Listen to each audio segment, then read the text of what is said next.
को इतना मारा कि इन लोगों ने मार डाला। तुम्हारे पूरे परिवार वालों को मरवा के फेंकवा दो।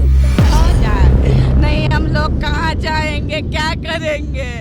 हम लोगों को भी ऐसे ही कुछ ला दिया जाएगा, बच्चे उठा लिया जाएगा। दिनांक 20 डिसेंबर 2019, स्थळ 30 हजारी कोर्ट, परिसर दिल्ली. गुन्हा बाल लैंगिक अत्याचार under POCSO act 2012 section 5C. दिनांक 12 मार्च 2020, स्थळ परत तेच 30 हजारी कोर्ट, दिल्ली. गुन्हा सदोष मनुष्यवध, सजा 10 वर्ष सश्रम कारावास. बरं, हे झाले गुन्हे आणि सजा. पण यातील गुन्हेगार कोण? तर दुसरा तिसरा कोणी नसून कायदे बनवण्याची ज्यांच्यावर जबाबदारी आहे अशा कायदे मंडळाचा सदस्य म्हणजेच आमदार, तत्कालीन आमदार कुलदीप सिंग सेंगर, उत्तर प्रदेश विधानसभा. दिनांक 23 डिसेंबर 2025ला माननीय दिल्ली उच्च न्यायालयाचा निर्णय येतो आणि आमदारांच्या जन्मठेपेची शिक्षा निलंबित होते आणि त्याच वेळेस त्यांना जामीनही मिळतो. पुढे जाऊन 29 डिसेंबरला हा निर्णय मान्य सुप्रीम कोर्ट रद्द करतं. ही गोष्ट मात्र वेगळी. पण मनात एक सहज प्रश्न पडतो की जन्मठेपेची शिक्षा सहज सोप्या पद्धतीनं कशी निलंबित होऊ शकते? पण बारकाईने ज्यावेळेस आपण या दिल्ली उच्च न्यायालयाच्या जजमेंटचा म्हणजे 53 पानी जजमेंट आहे त्याचा जर बारकाईने अभ्यास केला तर असं दिसून येतं यामध्ये प्रकर्षाने एक गोष्ट पुढे येते, एक बाब पुढे येते आणि ती म्हणजे MLA आमदार, whether MLA is a public servant or not. म्हणजे दिल्ली उच्च न्यायालयाच्या या निर्णयात MLA is not a public servant असा निर्णय दिसून येतो. पण तेच माननीय सर्वोच्च न्यायालयाच्या 29 डिसेंबरच्या निर्णयामध्ये मात्र सुनावणी दरम्यान एक मुद्दा प्रकर्षाने समोर येतो. तो म्हणजे if patwari police constable is a public servant then why MLA is not a public servant. म्हणून सहजच मनात प्रश्न पडतो, whether MLA is a public servant, अर्थात आमदार हे लोकसेवक आहेत का? उन्नाव केस ही संवेदनशील घटना होती म्हणून त्यावर भाष्य करताना संयमित आणि जबाबदारीनं भाष्य करणं तितकंच महत्त्वाचं आहे. ही घटना 4 जून 2017 रोजी होते. जर दिल्ली उच्च न्यायालयाचं जजमेंट 53 पेजेसचं जजमेंट आहे त्याचा आधार घेतला तर दिसून येतं की ही घटना 4 जून 2017ला घडते. पण FIR मध्ये या आमदाराचं नाव मात्र तब्बल 10 महिन्यानंतर म्हणजे एप्रिल 2018मध्ये पहिल्यांदा येतं आणि 13 एप्रिलला त्यांना अटक होते. म्हणजे बघा सर्व भयानकच आहे. बरं, हे होईपर्यंत अजून एक दुर्दैवी प्रसंगाला या पीडितेला सामोरं जावं लागतं. म्हणजे 9 एप्रिल 2018ला या मुलीच्या वडिलांची झालेली क्रूर हत्या. बरं, ही हत्या सुद्धा कस्टडीमध्ये होते. मग आरोपी असतं कोण? तर परत हेच आमदार, यांचे भाऊ आणि जबाबदार असणारे पोलीस कर्मचारी. असं हे सर्व भयानक आणि फक्त भयानक.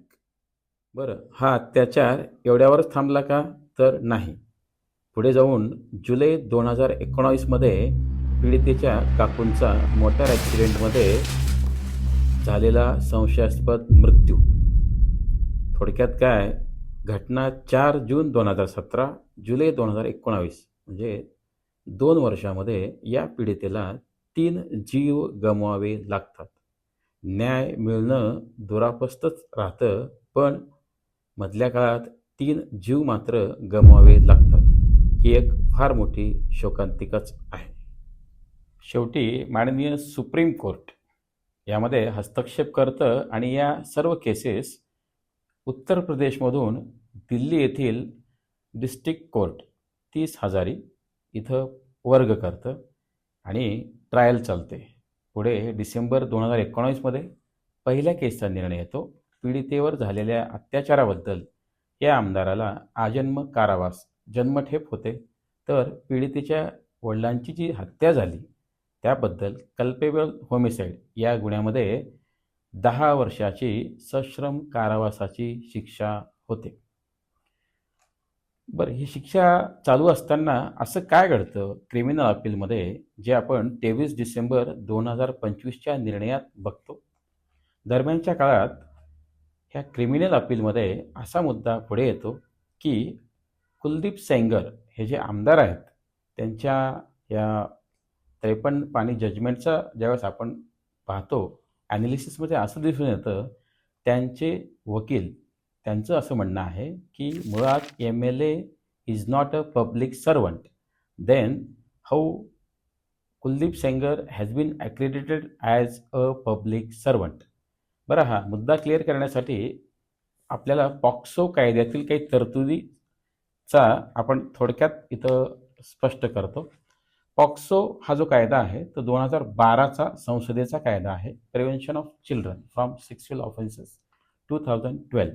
याच्यातील कलम सेक्शन 3 आणि सेक्शन 4 हे हू एव्हर अ पर्सन असा शब्द वापरलेला आहे. याचा अर्थ हा अत्याचार करणारा, हा लैंगिक अत्याचार करणारा एखादा सामान्य व्यक्ती असेल तर त्याला 7 वर्ष शिक्षेची तरतूद आहे. सेक्शन 3 आणि 4 हा सामान्य व्यक्तींसाठी आहे. तर सेक्शन 5 आणि सेक्शन 6 जो ॲग्रिवेटेड पेनिट्रेटिव्ह सेक्शुअल असॉल्ट आपण कायदेशीर विद्यार्थी म्हणून असं म्हणतो. थोडक्यात त्याचा अर्थ असा, एका जबाबदार व्यक्तीने जर हा अत्याचार केला तर ती सजा मात्र खूप कडक स्वरूपाची असते. जसं सेक्शन या केसमध्ये सेक्शन 5C हा सेक्शन कुलदीप सेंगरला लावण्यात आला होता. सेक्शन 5C हा पब्लिक सर्वंटबद्दल सांगतो. म्हणजे whoever a person being a public servant अशी त्याची व्याख्या आहे. जर एका पब्लिक सर्वंटने हा अत्याचार केला तर त्याला होणारी सजा ही 20 वर्ष ते आजन्म कारावास अशी शिक्षेची तरतूद आहे. मग पॉक्सो ॲक्टमध्ये पब्लिक सर्वंटची स्पष्ट डेफिनेशन दिलेली नाही, पण सेक्शन 2 मध्ये असं सांगितलेलं आहे जर यामध्ये काही डेफिनेशनचा आधार घ्यायचा गरज पडलीच तर ती IPC मधून घ्यावी. मग IPCचं section 21 the Indian penal code 1860 मध्ये सेक्शन 21 मध्ये पब्लिक सर्वंट म्हणजे कोण असे बरेच तरतुदी दिलेल्या आहेत.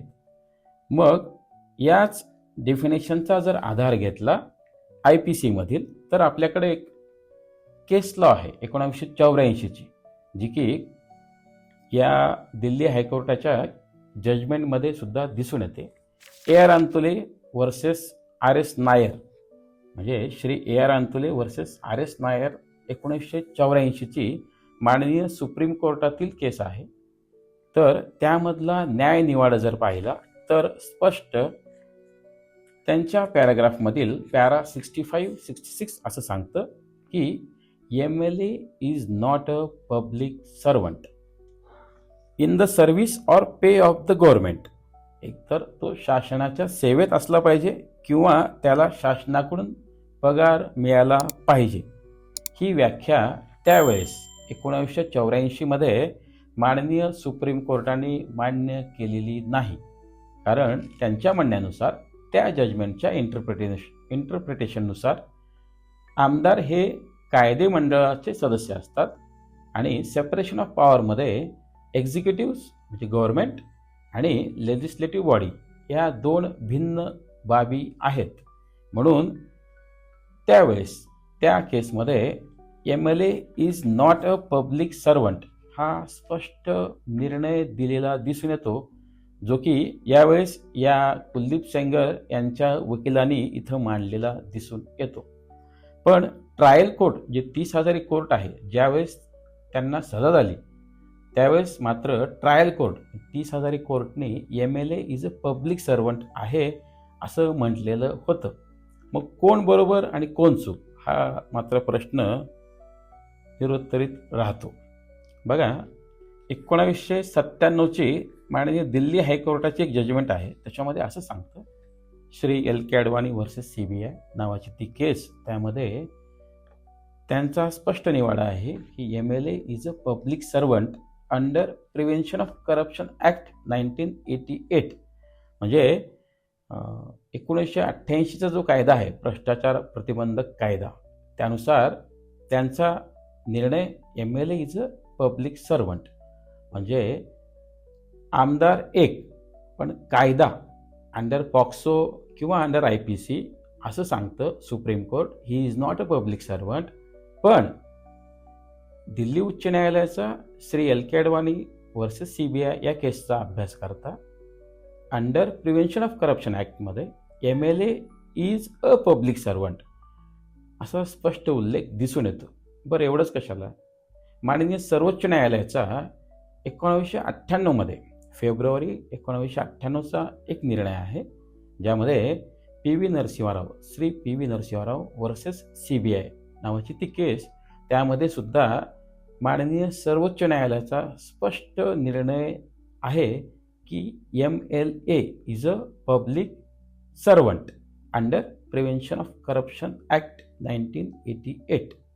म्हणजे बघा, व्यक्ती एकच आहे, आमदार नावाची व्यक्ती एकच आहे, पण आणि सर्वोच्च न्यायालय पण एकच आहे, पण एका कायद्यानुसार आपण असं इंटरप्रिटेशन करतो की MLA is not a public servant as per Shri AR Antule case is concern, but at the same time by the same honorable apex court has interpreted this MLA concept as a public servant under Prevention of Corruption Act 1988 in Shri PV Narasimharao versus CBI केस.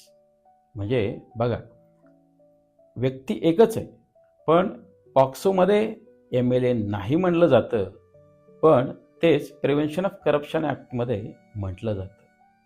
ही एक फार मोठी द्विधा स्थिती निर्माण होते. थोडक्यात काय तर माननीय सुप्रीम कोर्टाने प्रिव्हेन्शन ऑफ करप्शन ॲक्टमधील section 2 clause C sub clause 8 मधील जी पब्लिक सर्वंटची व्याख्या आहे ती MLA साठी ग्राह्य धरलेली दिसून येते. ती अशी म्हणते खरं म्हणजे, any person who holds an office by virtue of which is authorize or required to perform any public duty. म्हणजे जनकर्तव्य करण्याची जबाबदारी ज्यांच्यावर आहे असे ते पब्लिक सर्वंट म्हणजेच आमदार, असं जी व्याख्या सांगते ती ग्राह्य धरण्यात आलेली आहे, ती अपेक्स कोर्टकडनं म्हणजेच माननीय सुप्रीम कोर्टाकडनं. तर त्याच वेळेस 84च्या केसमधील IPC मध्ये जी व्याख्या आहे सेक्शन 21 क्लॉज 12 मध्ये in the service or pay of the government या अंतर्गत MLA is not a public servant असं अधोरेखित करण्यात आलेलं आहे. मग जामीन का मिळाला याचं उत्तर पॅरा 29 आणि 30 मध्ये दिसून येतं आपल्याला या जजमेंटच्या. In the opinion of this court म्हणजे Delhi high court, the definition of public servant in the prevention of corruption act would be of no use in the present case म्हणजे Kuldeep Sengar case for the reason of section 2 of POCSO म्हणजे public servant असं गृहीत धरलेलं नाही. पुढचं वाक्य, therefore for the purpose of this application the court is inclined to come to the conclusion that the अपेलंट म्हणजे कुलदीप सेंगर, कारण की क्रिमिनल अपील होतं, can not come within the scope of section 5C of the POCSO act. म्हणून Kuldeep सेंगरला public servant नाही म्हणून साधारण शिक्षा अर्थात 7 वर्ष, ऑलरेडी 7 वर्ष 5 महिने झालेली आहेत असं त्यांचं म्हणणं होतं, म्हणून जामीन मंजूर झालेला होता. 29 डिसेंबर 2025च्या सुनावणी दरम्यान माननीय सुप्रीम कोर्ट सुद्धा म्हणतं, if a Patwari or a police constable is a public servant, then why MLA is not a public servant? It is a substantial question of law. म्हणजे हा कायद्याचा गहन प्रश्न आहे. अशा विविध केस स्टडीसाठी चॅनल लाईक, शेअर आणि सबस्क्राईब करा. जय हिंद.